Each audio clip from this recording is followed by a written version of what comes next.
S obzirom da član 9. reguliše raspolaganje zajedničkim delovima zgrade, što je prenos prava svojine na zajedničkim delovima zgrade, smatramo da u stavu 4.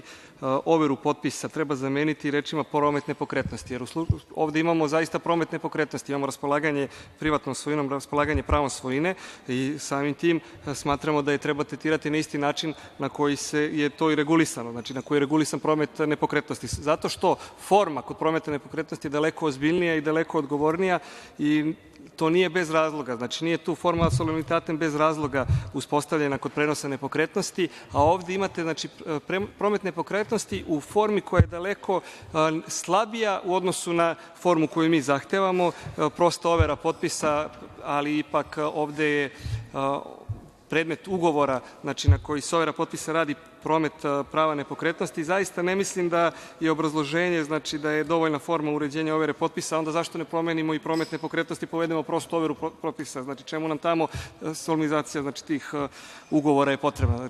Mislim da ovde, još jednom vas molim da razmislite, pre svega molim kolege pravnike da dobro razmisle, nema nikakvog razloga da ovde ne propišemo jedan strožiji stepen forme, zato što već imamo prenos prava svojine na nepokretnostima, zašto ga onda ne bi tretirali kao što se tretira u odgovarajućim zakonima.